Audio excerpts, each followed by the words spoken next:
Hello, everybody. I hope you're doing great today. I'm Professor Karim Ullah. I'll be hosting you today for a training session of about 1 hour on cases development and implementation. We'll start with the introduction of ourselves. So first, I'll introduce myself a little bit. I'm working as a professor at Institute of Management Sciences. As an education, I have a PhD from Brunel University in Management Sciences and been leading financial service and financial inclusion program of State Bank of Pakistan and Central Bank of Pakistan since 2014. I have learned and implemented case studies with the financial institutions and regulators um, in about 12 countries, including United States, United Kingdom, Turkey, Pakistan, and some of the Middle Eastern countries. I also work on gold banking cases with some of the universities in Turkey as part of my sabbatical program there. So going ahead, I'm also a little bit involved in writing cases. As part of that, we published 4 books on case studies and around 20, 25 case studies, few of which I'll share in this training as well. So I'd like you to introduce your name, your organization, and some expectations from this uh, training. So I'll start with Sophia. Over to you, Sophia.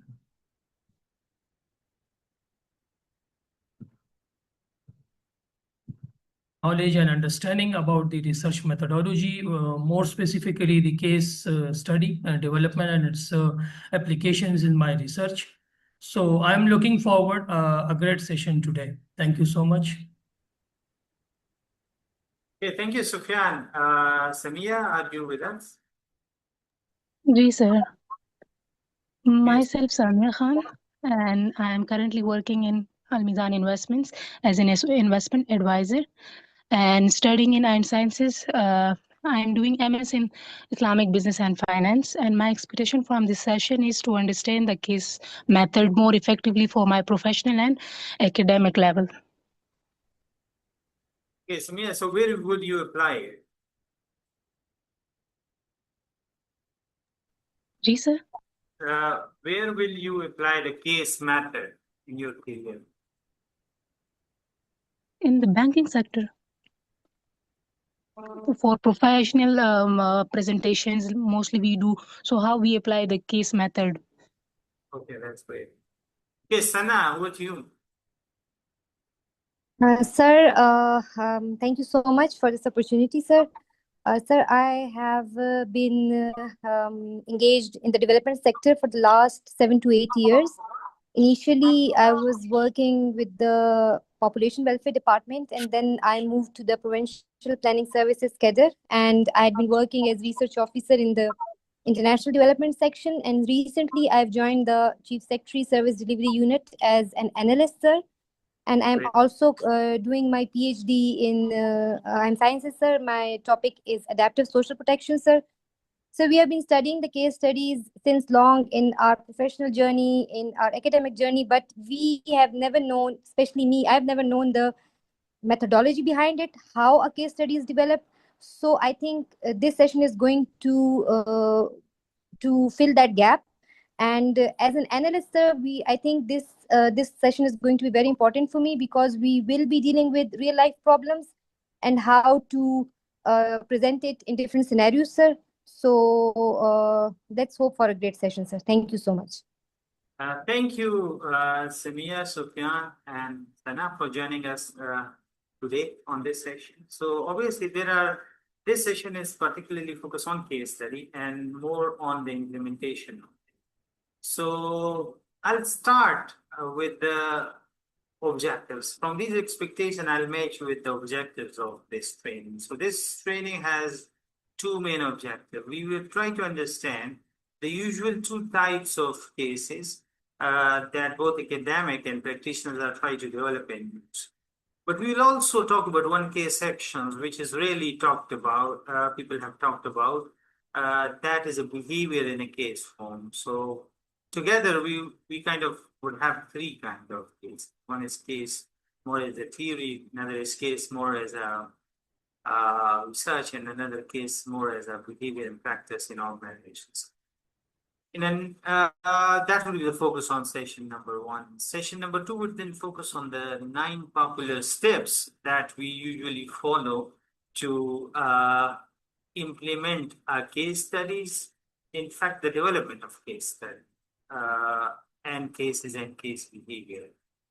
As an outcome of this course, we'll have a take to office tool, right? We'll have a template which we can use to develop and also triangulate these 3 kinds of cases. By triangulation, I means that we'll be able to connect these together in order to enhance the benefits of each style of case. And we can also use that as a practical tool to resolve very, very focal real problem, as all of you mentioned that case would have benefit of that. So that would also be available with you by end of this course.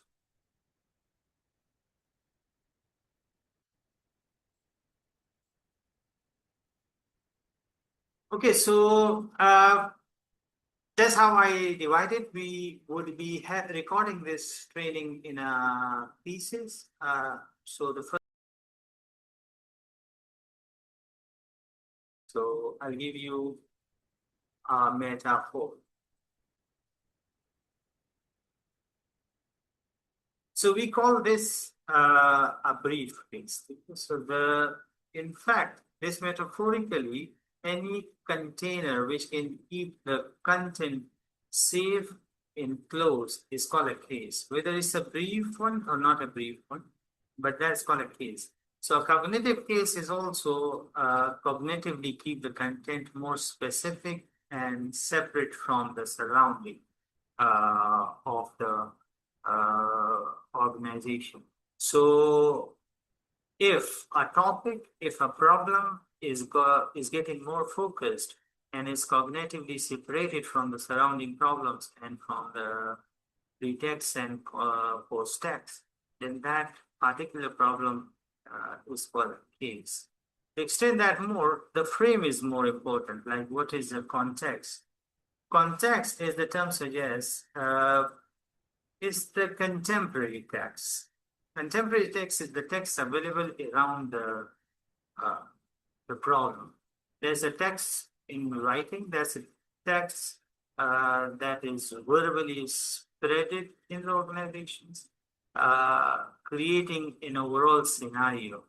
That the purpose of those scenarios and narratives is to make the problem more specific and more focused. More importantly, to give it a meaning. So we'll also be more focusing in this training how to use the context and the frame more effectively. In order to understand the context more fully, we can also talk about a pretext. Pretext is the stories and the narratives that are available before the problem.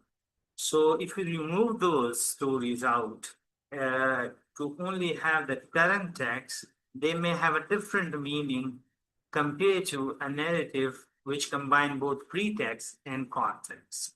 So for that reason, case is, as many others suggest, is a contextual study, is a real problem that is studied in the live environment compared to the studies, other methodologies which can study the phenomena in the historical context.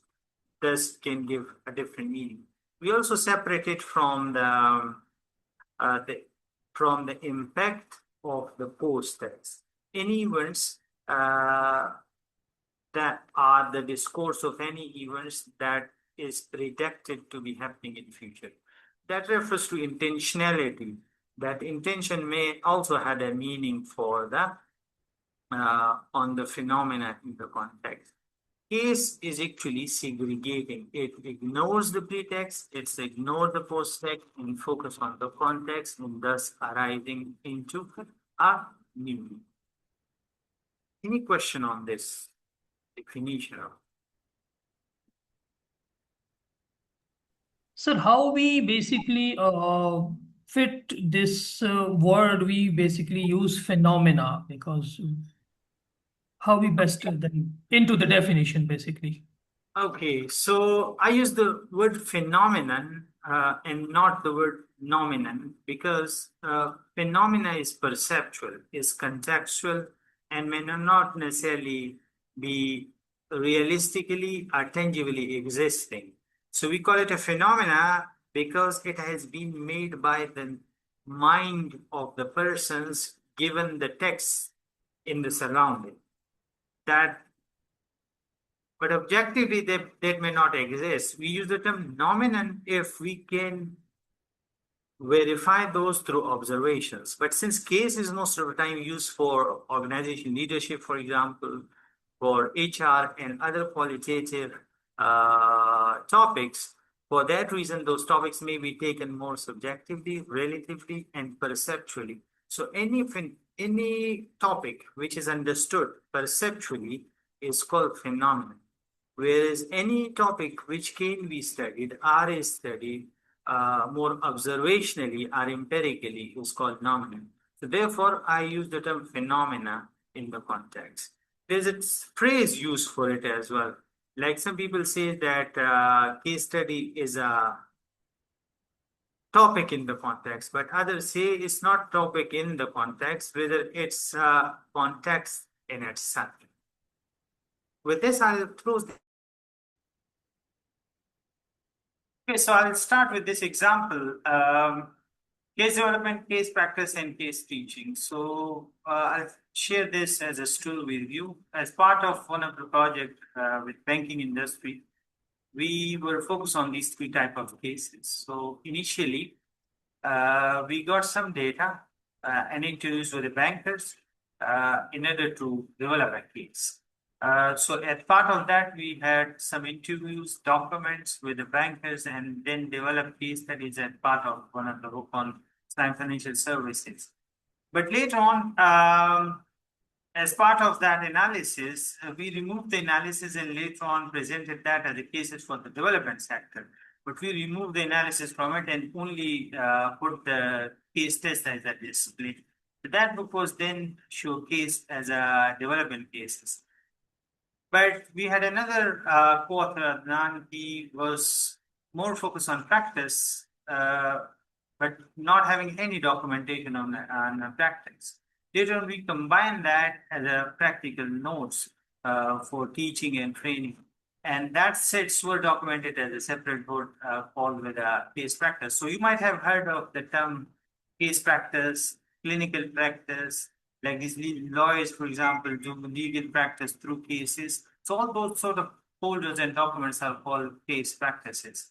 Case development is the process of developing it as a research method and development as a theory of the case. Case as a training and teaching method involved case as a display where the interpretation and analysis is left with the participant.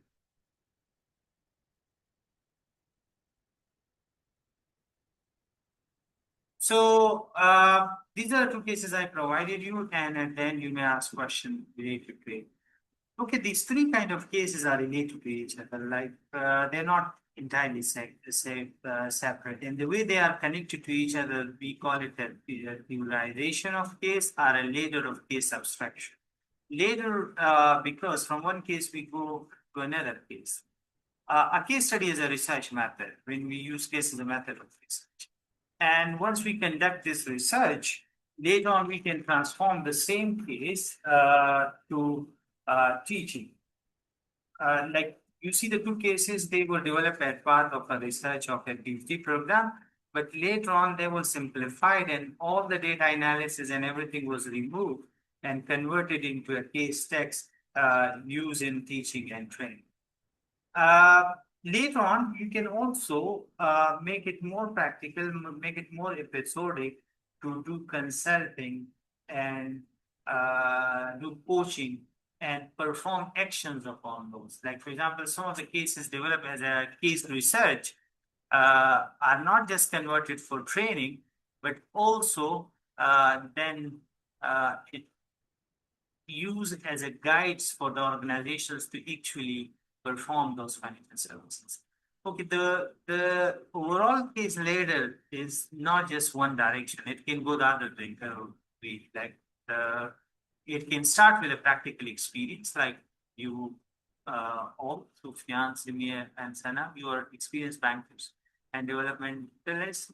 So your current experience can be documented as a case text using those 9 steps that we are about to talk about. And then in the same be transferred into an overall research or case study. So you technically, when doing a practice, contextually more focus on a problem of a particular financial institutions, like for example, a financing that you are making for a particular client in Peshawar. That would be the case you are dealing with as a current case practice. If you make it a story for teaching and training, as a case text, and if you make it as a data for informing a field, that a case realizations. So the direction that you adopt either go from experience to training to research, or from research to training to experience is both option. The one starting from research ending on practice is more deductive theorization of the case, whereas if you're going from consulting to training to research, there's more inductive theorization of the case. I hope that makes sense. If you got any question, you can ask. Yeah.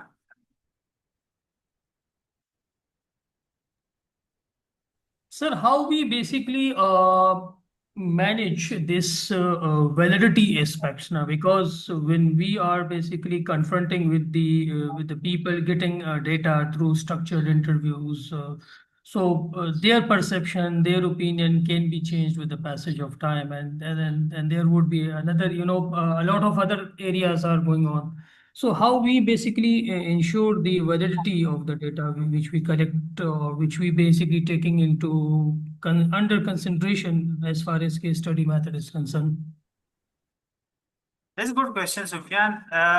The question of validity only comes if there is an understood or perceived reality with which we compare the cases and approximate our representation of it.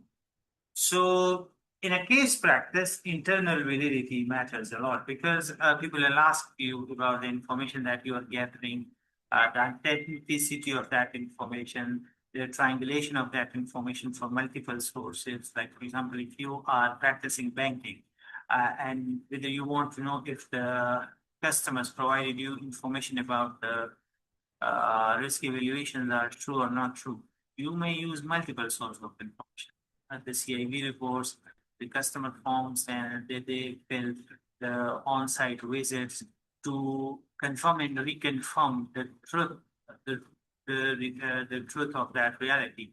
That's called triangulation. But that would most likely happen within a case practice validity. When it comes to a more abstract cases like a case study, then the replication is the criteria to show. Like, for example, since you would then generalize it, you study case number 1, a bank 1, then you study case 2 in 2, case 3, a bank 3. And if the findings are coming same or similar, then you can safely generalize it. That is either called external validity or called generalizability. So if you include the number of findings and if they're coming the same, one way of doing that to ensure the external validity. When it comes to the mid part of it, when you're using it as a teaching, then there is a synthesis of the theory and practice to confirm the validity. The reality, like you not only just remain empirically true through data, but you also be theoretically true, complying to certain theoretical principles to ensure the sort of mid-level of validity, both corresponding to the internal validity of the case practice and also to the external validity of the theory and case. To hope that makes sense.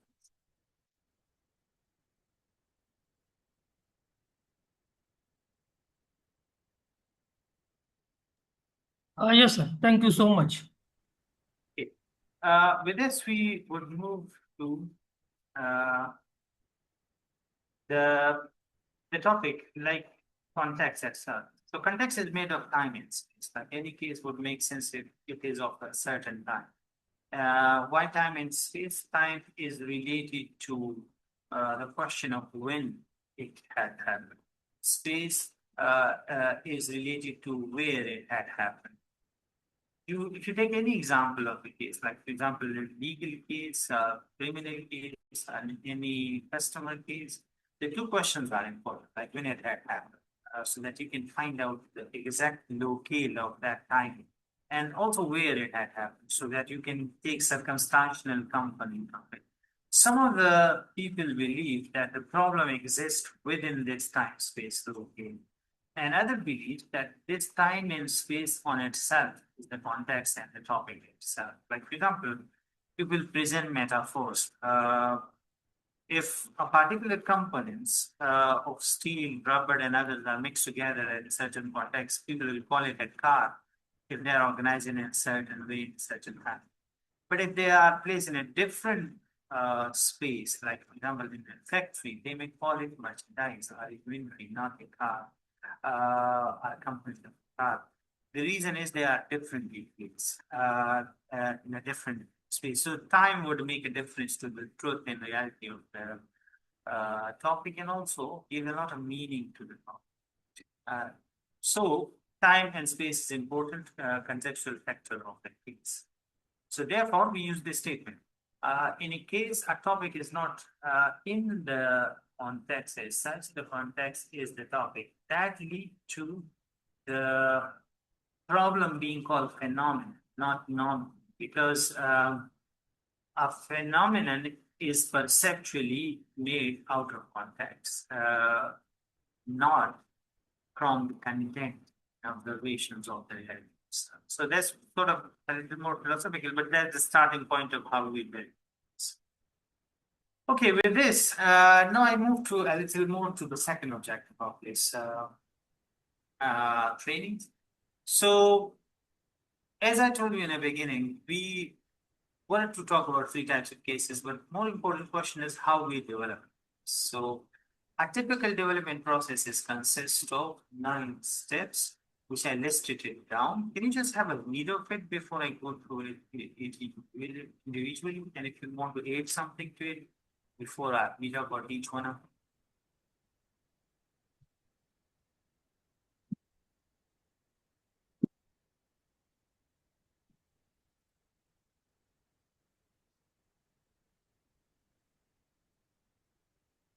Any suggestion? Anything that you think is missing in this process, or you think that might be included? Sir आप repeat करें क्या पूछ रहे थे sir? The question is that there's a list of steps we usually take to develop a case.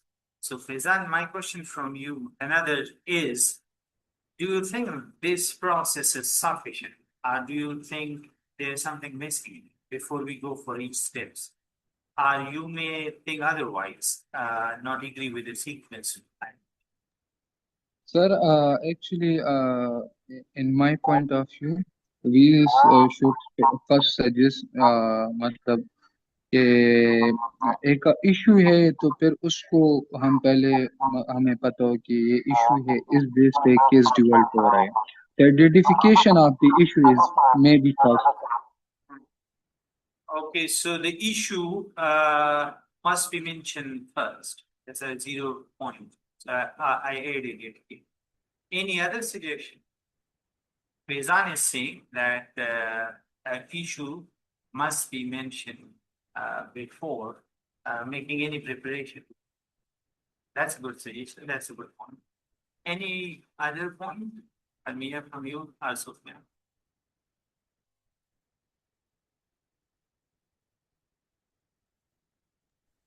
Sir, I agree with Faizan, since the research is primarily to address the problem, which is actually the issue.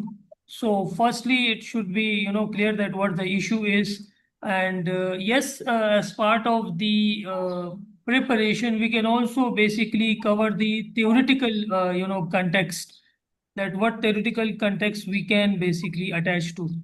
So to have the issue first, we can have the theory now. Okay. Mention that as well.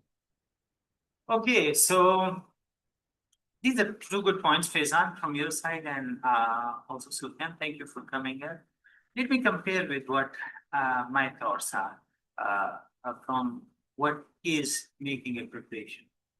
By preparation, we mean that two things, which partly cover the problem and the issue point that Faizan had raised.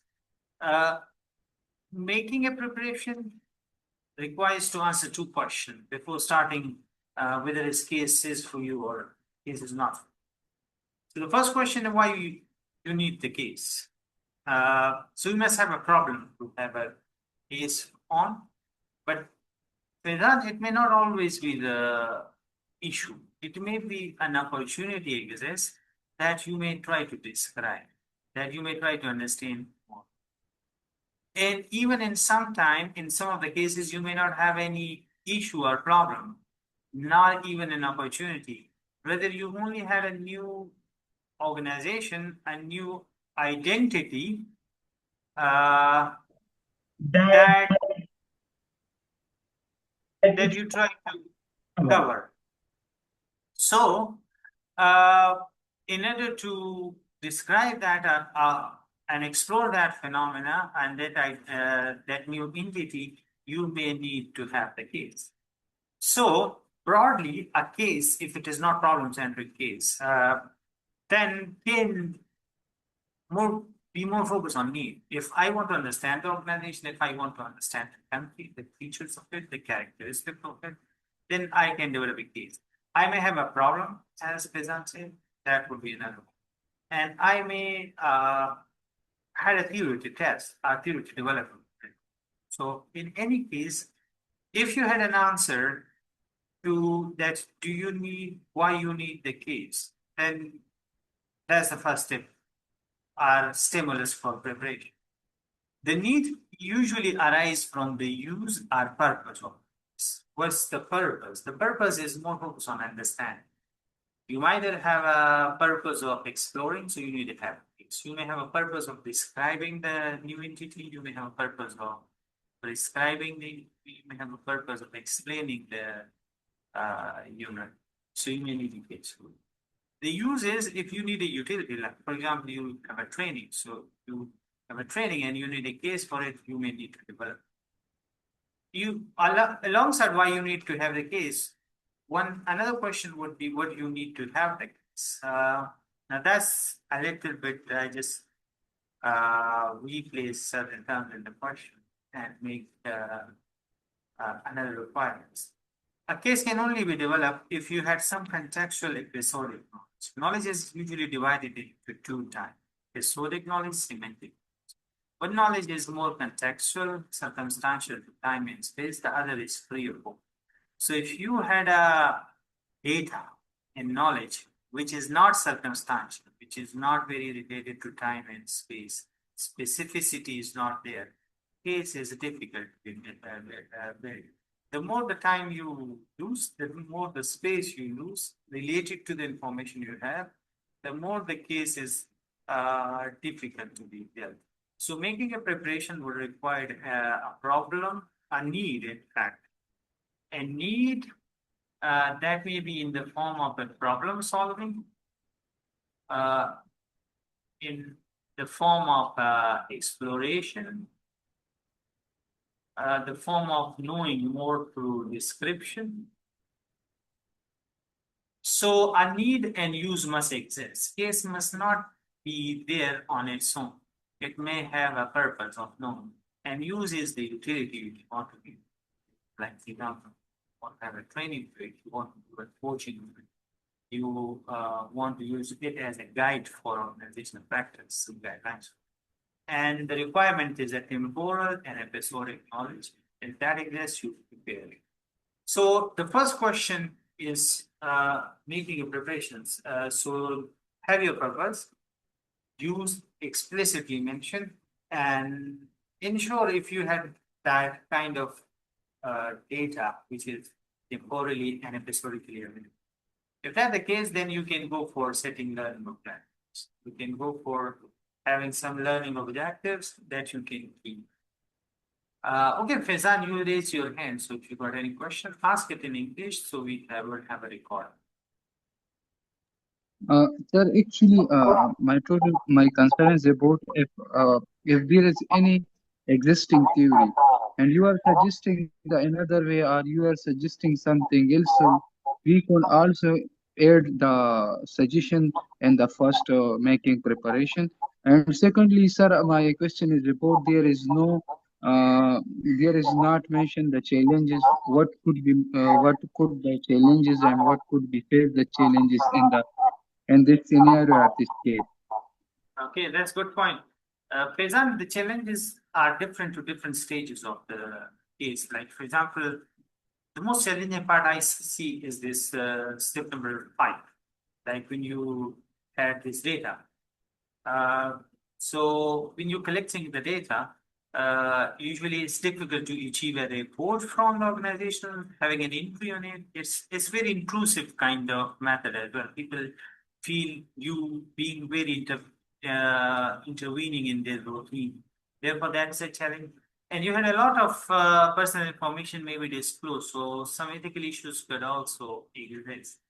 And on stage number 3, I see people are facing problem identifying the lead role. I mean, who were actually in charge of that particular unit of analysis that you were explaining. So with each step, you had more problem. In 3 to 5 steps, you had a little bit more kind of practical problem within our institutions. From step number 6 to 7, you had more kind of theoretical issues because you need to synthesize the data more into the broader theory in order to make it generalized if you're developing it as a case study. If you're developing as a training content, then you may feel to connect it back to the psychological contract with the learners, because different learners would require different learning perspectives. So that's become more difficult to incorporate for multiple learners in step number 7. So yes, that's a good point, Filan. Thank you for it. Any other comment?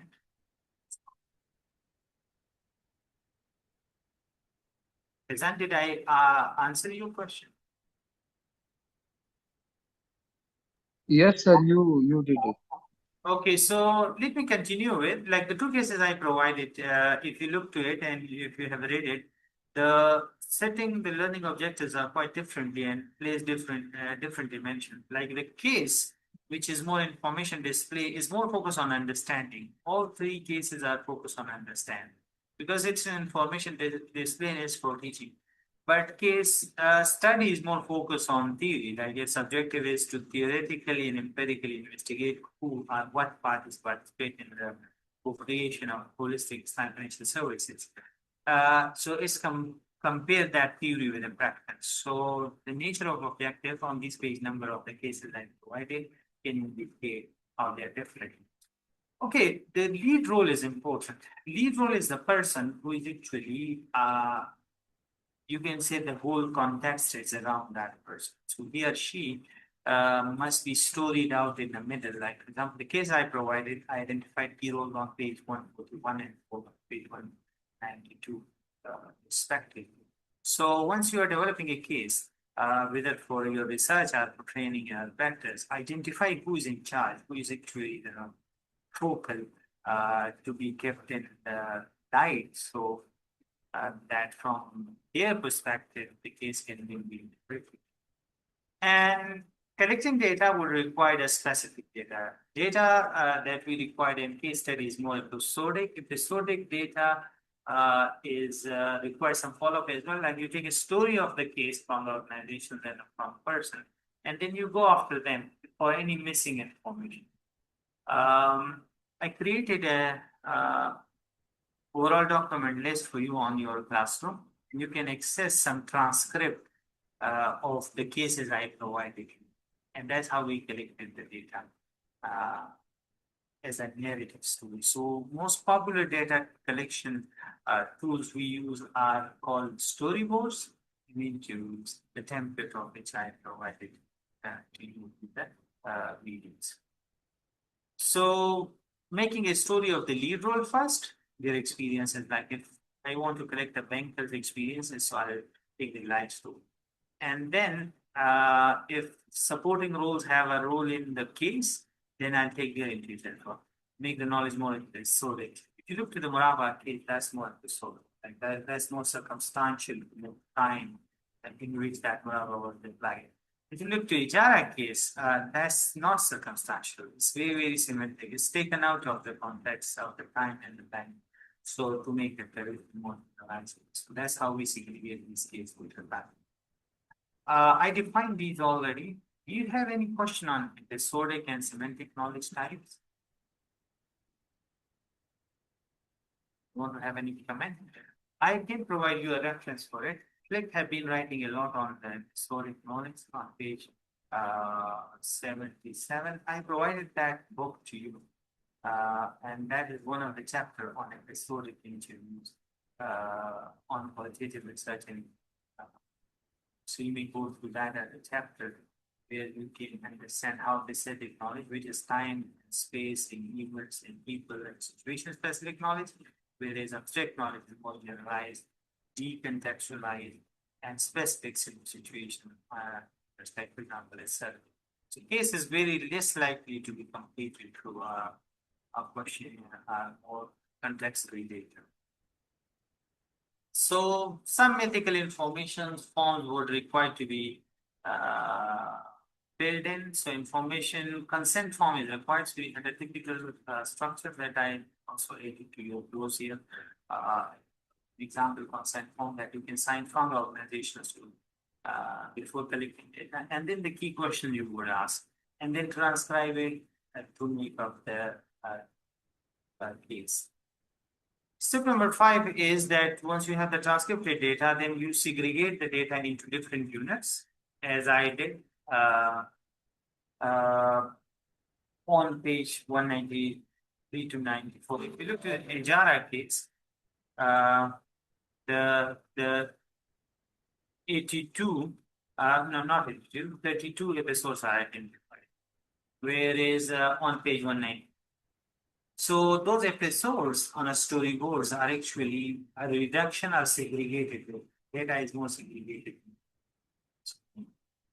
So and then you make some commentary on it, like your opinions on it, and then you collect some message.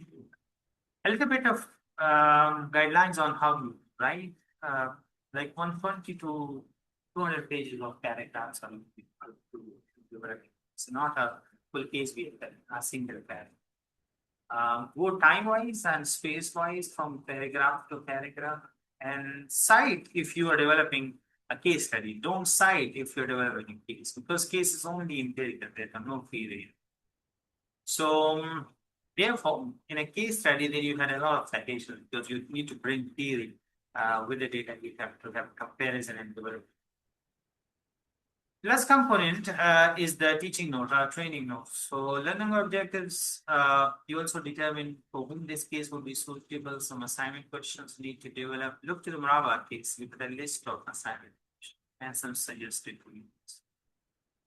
Okay, that's a final point, and that's important. On step H, you develop 2 files of the case. One is called master file, the other is more kind of customized and contextual topics. So master file is usually published, whereas contextualized files are customized to each use. Like if I to deliver training for 1 hour only, so I'll reduce the case. I'll only take some of the episodes. But if I'm to use it for longer run, and then I'll include some additional episodes in it as well. And finally, you can publish your cases, whether it's a case or case study. So case studies have journals, case also have journal as well. Okay, so these are the 9 steps we systematically follow to develop case study. Any comment and any questions from your side? So, okay, so Over to you. If you got any questions, so let me introduce the question and answer section. So this session is more focused on question and answer related to two objectives.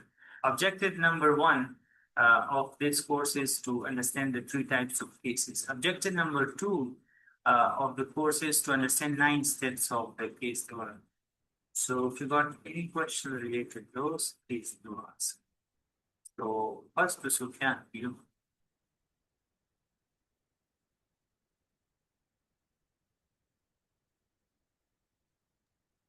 Sir, how we basically, if in the research we going to adopt this case study as a method, so how we will be basically dealing with the time factor?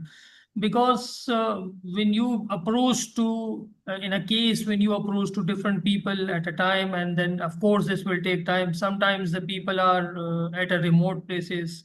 So how we manage with this, sir? Okay, there are two aspects of time. So, and one is the time or duration that a case is covered. The other is the time that it will take you to complete the case. So these are two different time dimensions. So related to the first one, like how much time do you need to cover as a unit, temporal unit in the case?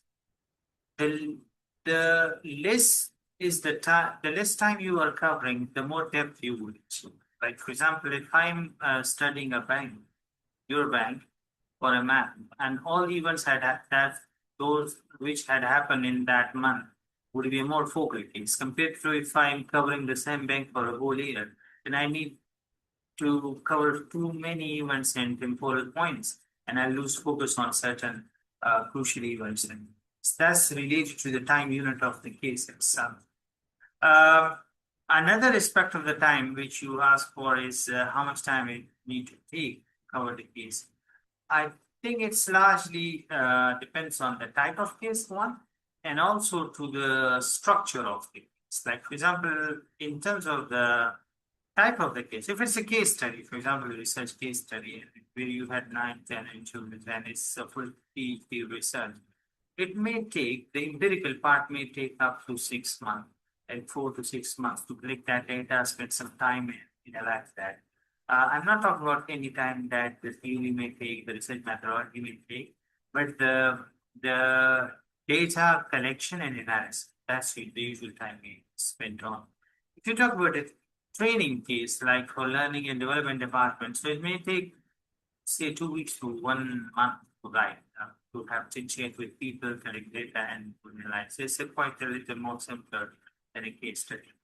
Related organizational cases, like the problem as a case, is if you had a new financing case, a new consortium building up, a new syndicate building up, and to developing documentation of it, is sometimes a little more simplified, but also more segregated, where the roles are segregated. Like if you have consortium of, say, 8 banks, so their roles would be segregated into different bankers, and collectively their documents get together into a single file will become a case of that consortium assembly. So then again, it depends on the volume of the project you're covering. Like for example, wheat procurement projects usually happen every this season, and it's usually concluded in 2 months with banks indicated for procurement of wheat. Some syndicates may take longer, some cases may take longer to complete, and therefore documentation of it would also take long. So I hope that makes sense. So that will be the question. Yes, sir, it's really to the point.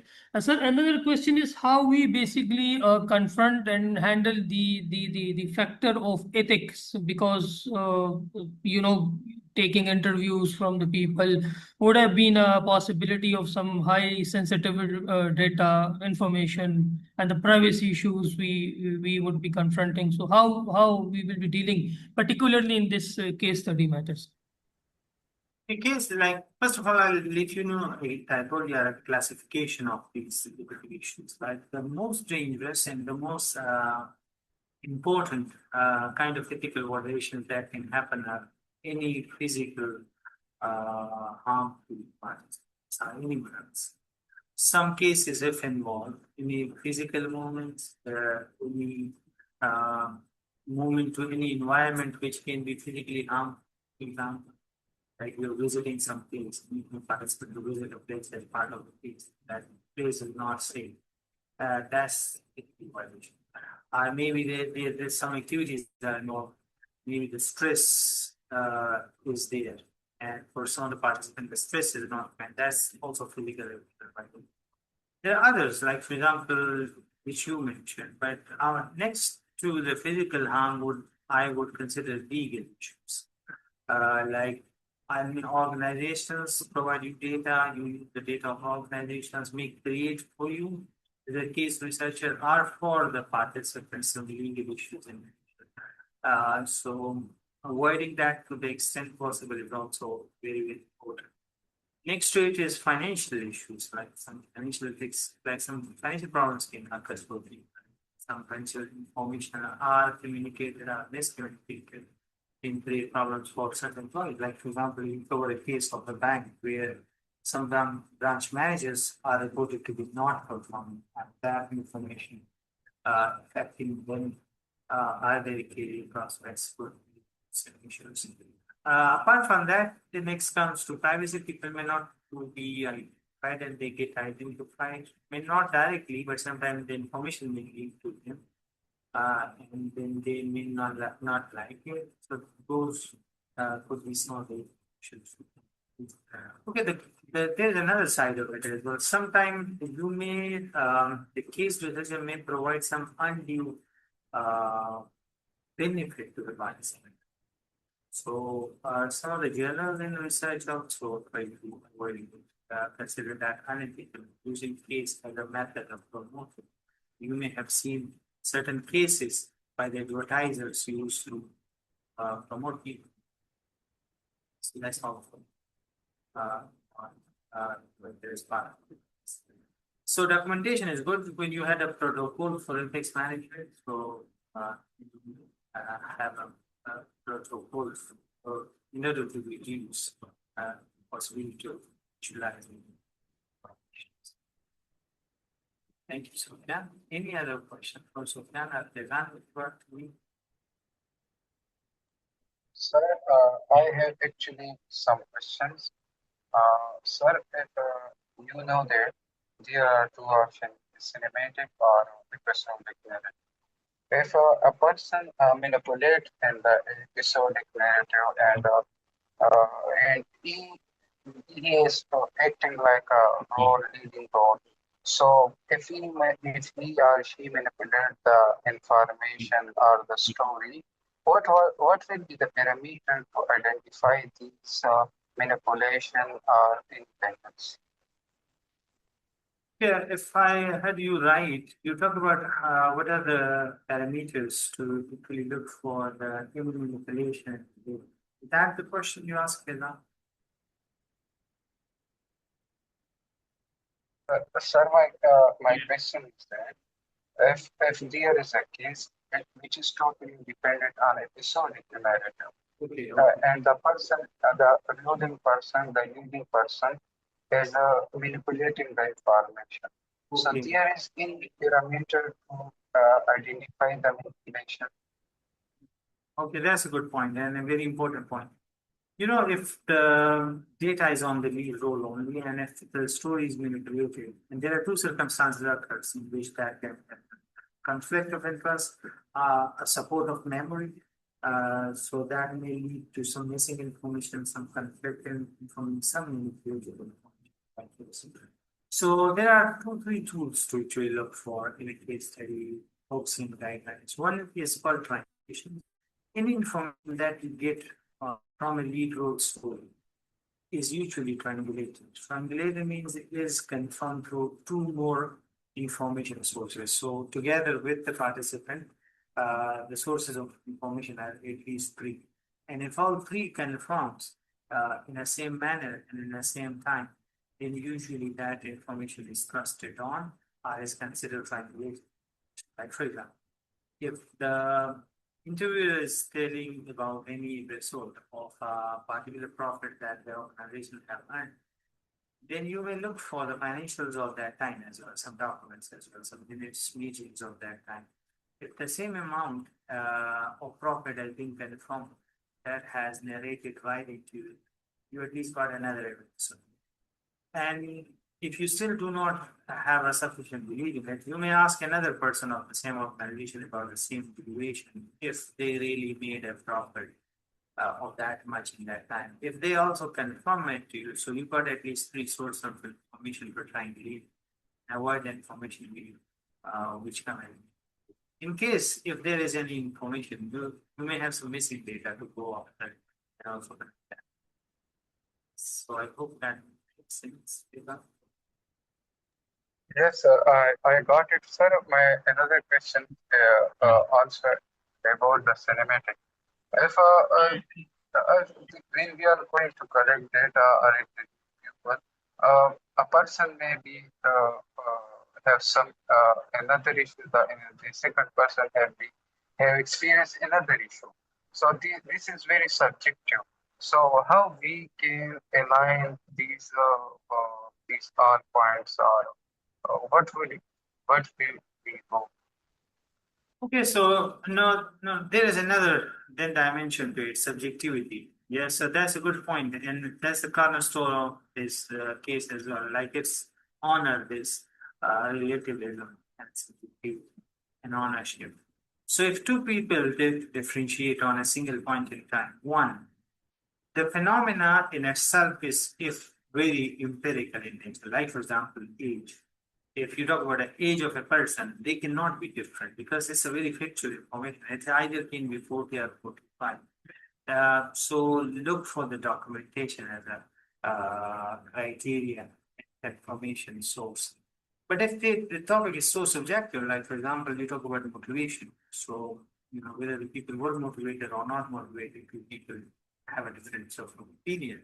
So in that case, the best practice in case is that you present both opinions from both sources and let the readers let the synthesis of the theory decide which way can be more accepted and which way of thinking cannot be more important.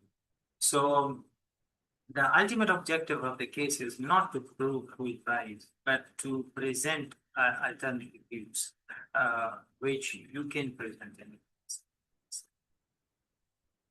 Hope that is what you would have about here. Yes, sir, I got it. My total concern was about the subjectivity.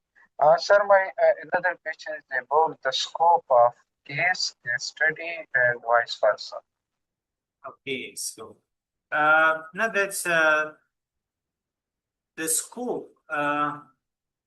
First, I'll define the scope. The scope is actually in a case defined different. It's defined as limitation and then for 3 directions. One is called a geographical scope. Like a case is maybe limited to one region or another region or another. That's called a spatial scope or geographical scope or limitation. Like for example, a case of a bank in Pakistan, a case of a bank in Malaysia, or in India, or a case of a banks in Asia. So that determines the geographical scope. The other scope is the temporal scope. I mean, what duration it covers. Talk about a bank, but of what time?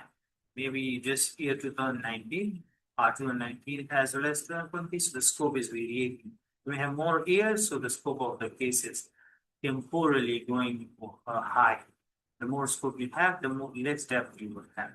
The third, which is very important, is called cognitive scope. I mean, what level of topic you would study, whether you would go from micro theory to relate in it, or whether you would go from more macro concepts to study in it, or some major level concepts to be talking about. So these are usually the 3 kinds of scopes. In terms of case study and case, in terms of the depth or content, the scope also varies. Case study is more focused on the data, synthesis of the data with the theory, and then finding and implications for the theory. That's the scope of the case study. Whereas case is more focused on what is only focused on primarily focused on the empirical data. It does not talk about the theories. It in fact cancels out the theories and let the readers and the participants and the user contextualize the empirical data into their own theoretical or practical insights. So that makes it a lot different. You do not have any citation, theories, literature in a case, but you do have it necessarily and must have it in a case. But not having theory, but having then teaching and use methods is part of the case and not part of case. Like for example, since case is to be used by users, so you have some user guides. As if you look to the Murabba, at the end you had a teacher's notes because that case was developed for teachers, right? For the objectives, the issue question, the classroom question, the answers, the psychological contract for the learners, the reading materials, and so on. So they are not necessarily with a case because case is an empirical investigation to compare that with theory, but case is more kind of use-centric and therefore use guidance is required. Another and very important, let's discuss is case can be fictional if it is done in for developing a learning hypothetical, but case study cannot be fictional because that's the aim is to confirm a theory. So you have factual data that are created. So that is what I to say about it. Sir, got it.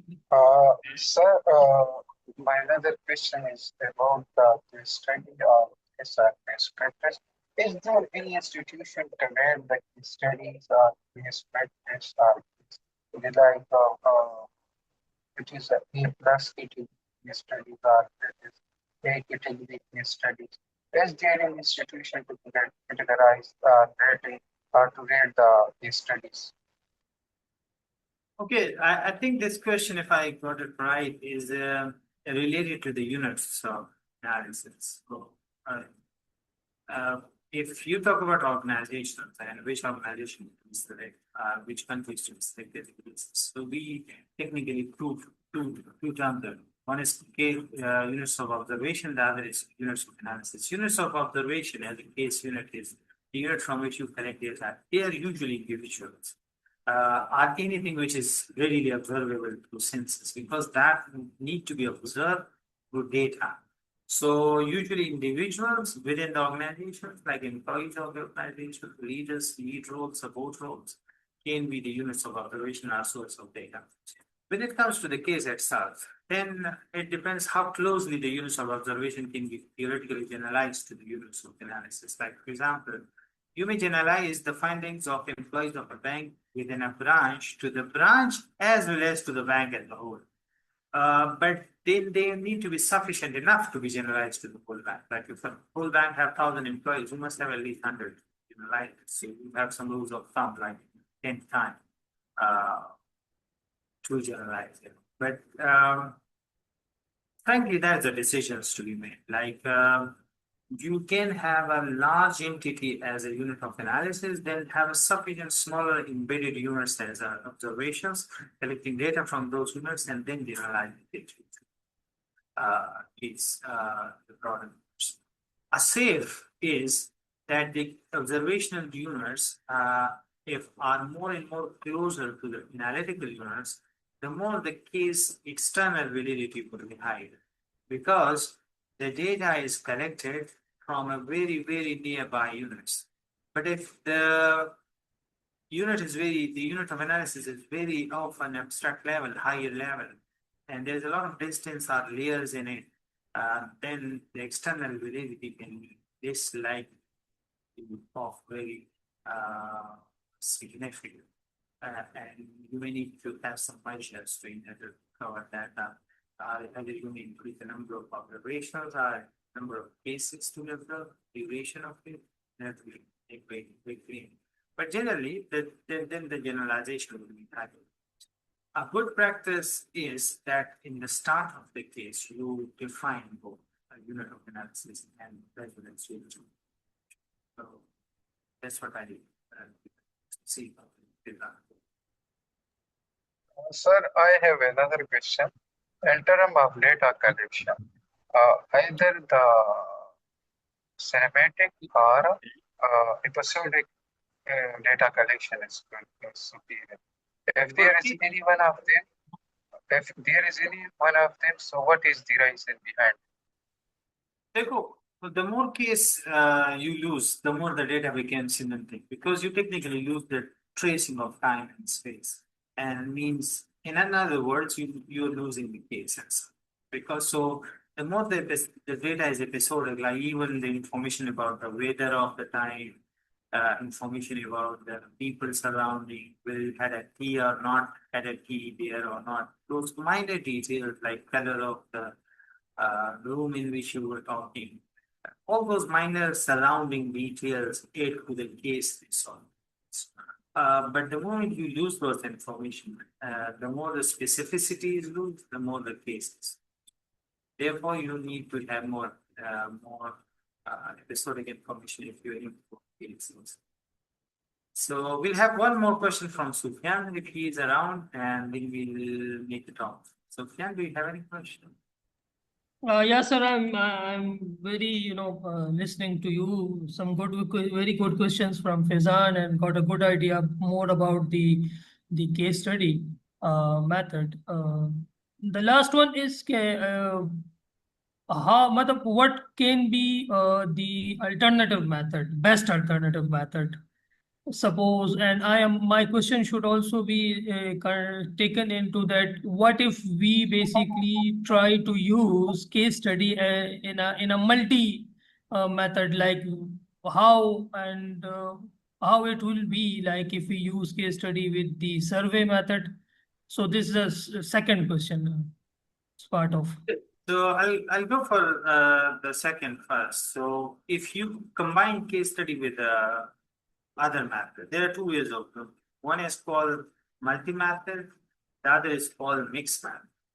Multi-method would come if you had a qualitative case and combine it with a quantitative survey experiment. That's mixed method.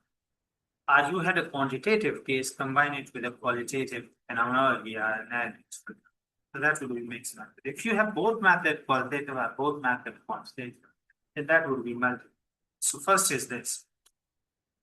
Second is how to do it. I mean, like how to combine. There are three ways to combine in popular communication. One is sequentially. I mean, you had case first, then survey, or have a survey first, then case. Why you would have which one first?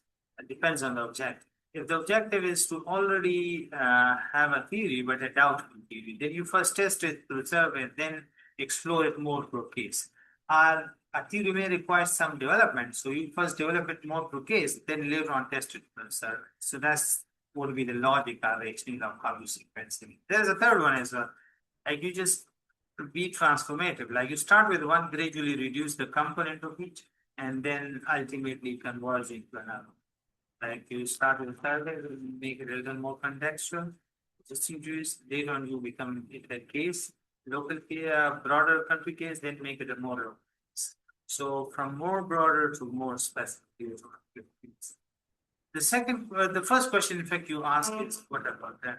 So the closest alternative of case is usually called narrative. Narrative is a story of one individual, same contextually specific, temporally focused, just like cases. But unlike case, story is not always contemporary. Like it can be about parts. You may have a story of, say, 1800 century, but not as a case, because case requires a live context, contemporary phenomenon. But many of the phenomena can be covered through these narratives and so on.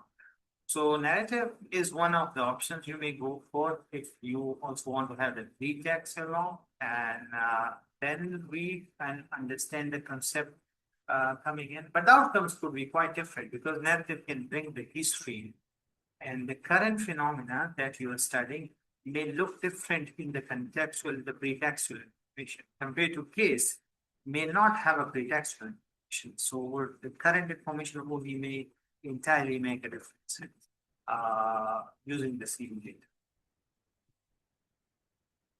I hope that is making sense. Yeah, so sounds much better. Thank you so much. Thank you, Sufyan and Faizan, for your times that you spent for this MOOC session on case types and case development. I really appreciate your time.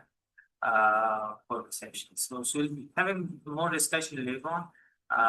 And I request you read the documents. If you got any questions there, feel free to reach me on my email, which I provided to you on the slides and training portal that I'll just give to you. Thank you, everyone, and without Allah. Most welcome, sir. Thank you so much for inviting us. Thank you so much. You're right. Islam. Thank you so much. Thank you so much.